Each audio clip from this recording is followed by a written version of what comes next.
আসসালামু আলাইকুম রহমতুল্লাহ। এসো আরবি শিখি দ্বিতীয় শ্রেণীর এসো আরবি শিখি তৃতীয় ভাগ।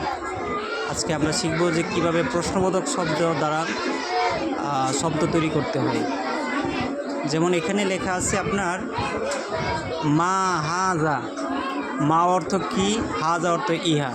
তাহলে আমরা একসাথে মিলালে মা হাজা, মা হাজা প্রশ্ন করছে, মা হাজা অর্থ হবে এটি কি, এটি অথবা ইহা কি।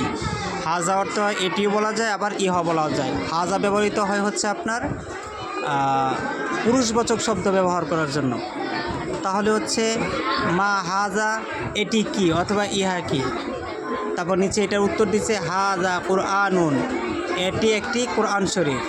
মা হাজা এটি কি, হাজা কুরআনুন, এটি একটি কোরআন শরীফ।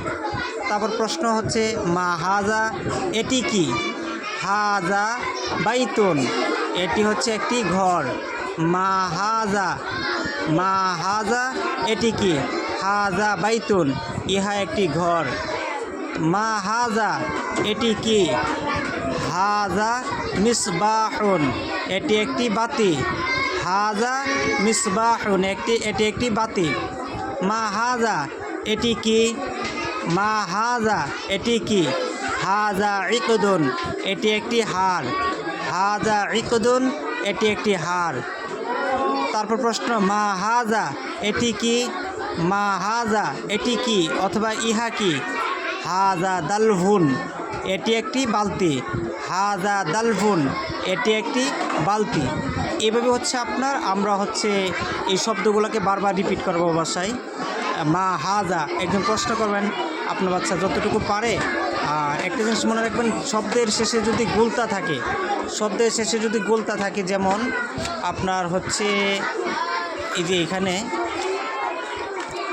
শব্দের শেষে যদি আপনার গোলতা থাকে, এই যে শব্দের শেষে যদি এমন গোলতা থাকে, তাহলে হচ্ছে হাজিহি হবে, হাজিহি হাদিয়ে কতন এমন হবে।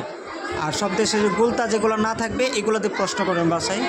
বাসায় প্রশ্ন করে তাকে এক একটা প্রশ্ন করবেন, মা হাজা এটি কি, সে আপনাকে উত্তর দেবে। এভাবেই হচ্ছে আমরা বাসায় প্র্যাকটিস করবো ইনশাআল্লাহ। আসসালামু আলাইকুম রহমতুল্লাহ।